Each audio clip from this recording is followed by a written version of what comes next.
Welcome back to my channel friends. তো বন্ধুরা আবারও চলে আসলাম নতুন একটা রেসিপি নিয়ে। তো আজকের রেসিপি হচ্ছে 5 মিশালি ছোটো মাছের রেসিপি। এখানে অনেক ধরনের ছোটো মাছ রয়েছে আর মাছকে খুব ভালো করে কেটে ধুয়ে নিয়েছি। আর 5 মিশালি ছোটো মাছ আমি কিভাবে রান্না করি দেখতে হলে ভিডিওটা পুরো দেখবেন। তো এই রান্নাটা করতে আমার লাগছে বেশ কিছু পরিমাণে কুচানো পেঁয়াজ, কুচানো ধনিয়া পাতা, আর লাগছে লঙ্কা গুঁড়া, জিরা গুঁড়া, হলুদ গুঁড়া, আদা বাটা, কাঁচা লঙ্কা বাটা, পেঁয়াজ বাটা, একটু রসুন বাটা। তো সব মশলা আমি রেডি করে নিয়েছি। এবার চলে যাব মূল রান্নাতে। তো আবারও বলছি বন্ধুরা, মিস করবেন না, দারুণ টেস্টি সুস্বাদু একটা রেসিপি আমি আপনাদের সাথে শেয়ার করছি। আর ছোটো মাছ সবারই ভালো লাগে, আর আমি যেভাবে রান্না করছি সেভাবে যদি রান্না করেন বিশ্বাস করুন খেতে অসাধারণ হয়। তো বন্ধুরা পরিমাণ মতো তেল দিয়েছি কড়াইয়ে। তেলটা যখন গরম হয়েছে দিয়ে দিয়েছি কুচানো পেঁয়াজকে খুব ভালো করে ভাজা করে নিয়েছি। এবার রেডি করা সব মশলা একটু জল দিয়ে গুলিয়ে তারপর দিয়ে দিলাম। এবার মিডিয়াম আঁচে খুব ভালো করে মশলাকে ভাজতে থাকবো।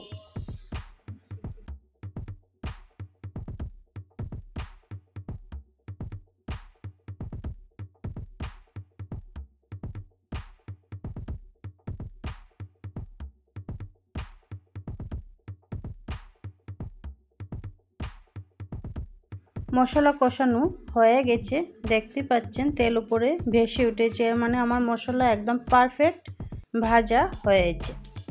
এই অবস্থায় আমি দিয়ে দিলাম সবকটি মাছ, আর মাছকে দিয়ে খুব হালকাভাবে নাড়িয়ে দিচ্ছি।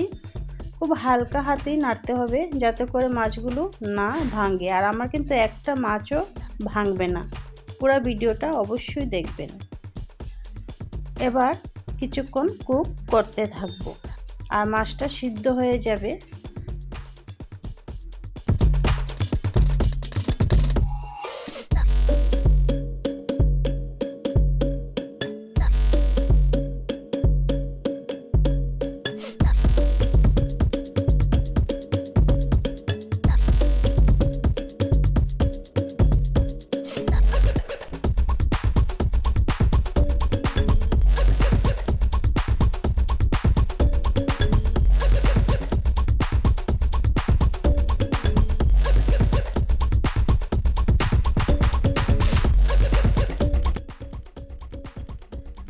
আমি কিন্তু পরিমাণ মতো লবণ দিয়ে দিয়েছি।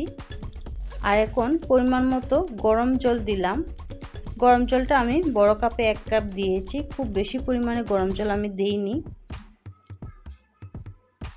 তো দেখতেই পাচ্ছেন রান্না একদম কমপ্লিট। এই পর্যায়ে আমি দিয়ে দিলাম ধনিয়া পাতা। আর আমার একটা মাছও কিন্তু ভাঙেনি, দেখতেই পাচ্ছেন। খুব হালকাভাবে আমি ধনিয়া পাতাকে নাড়িয়ে দিচ্ছি। এবার গ্যাস অফ করব, নামিয়ে নেব। তো বন্ধুরা দেখতেই পাচ্ছেন কত সহজে কত সুস্বাদু একটা রেসিপি আমি আপনাদের সাথে শেয়ার করলাম। তো যারা আমার চ্যানেলে নতুন ভিজিট করছেন আপনাদেরকে বলছি অবশ্যই আমার চ্যানেলটা সাবস্ক্রাইব করবেন। পুরানো বন্ধুদের অনেক অনেক ভালোবাসা। আর অবশ্যই এই রেসিপিটা ঘরে ট্রাই করবেন। তো ভিডিওটা বেশি করে শেয়ার করে দেন বন্ধুরা, যাতে করে সবাই দেখতে পারে। আবারও চলে আসবো নতুন কোনো রেসিপি বা নতুন কোনো ব্লগ নিয়ে। সবাই ভালো থাকবেন, সুস্থ থাকবেন। বাই।